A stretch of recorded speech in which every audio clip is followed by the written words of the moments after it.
Have you ever felt like you live in a paper town with paper people? This is the driving question in the novel Paper Towns by John Green. The novel Paper Towns is set in Orlando, Florida, with the two main characters, Quentin and Margot Ross Spiegelman.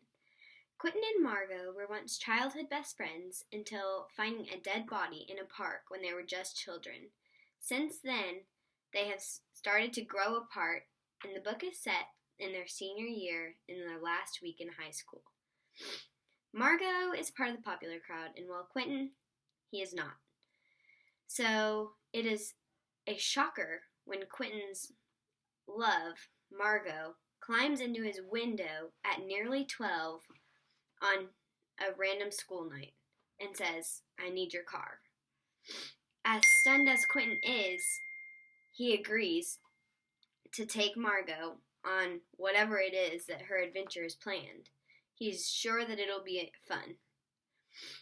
As they hop in the car, Margot decides that they need to go to the store and pick up things such as blue spray paint, rotten fish, silly string, an air horn, and all kinds of things that seem very suspicious to Quentin.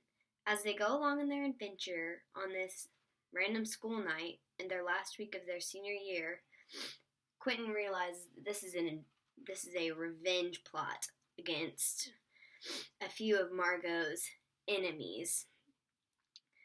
As Quentin goes on through the night, he falls in love with Margot more than he was in love with the idea of Margot before that night.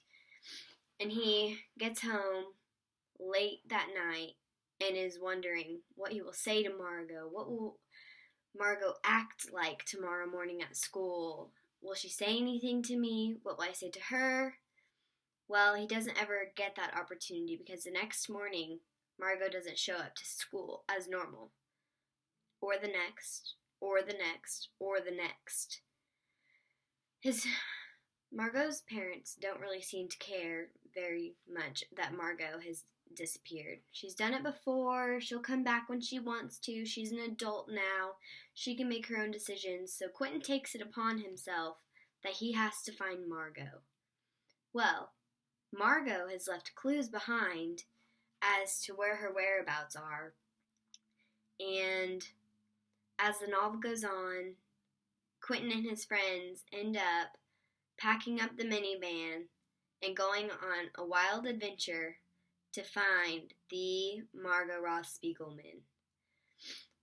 They end up finding Margot in a little paper town named Agloe in New York, and she is less than pleased to see them and tells them she just wanted them to live a little and that they need to start living, and that the only place that she can half decently live is in New York, where she doesn't feel like she's in a paper town with paper people. As the novel goes on, John Green uses cliffhangers such as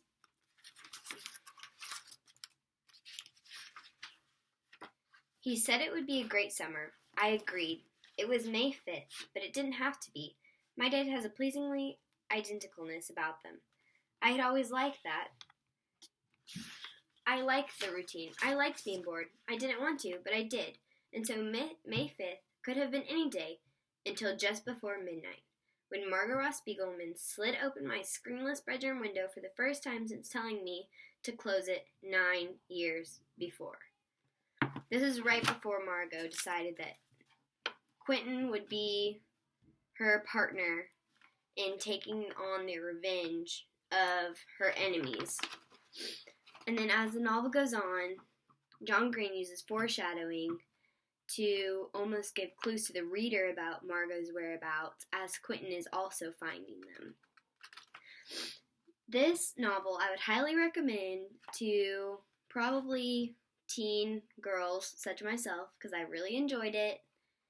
And this novel is like kind of a teen fiction / mystery, and I really enjoyed it. And I think that the appropriate audiences would definitely be a teenage girl.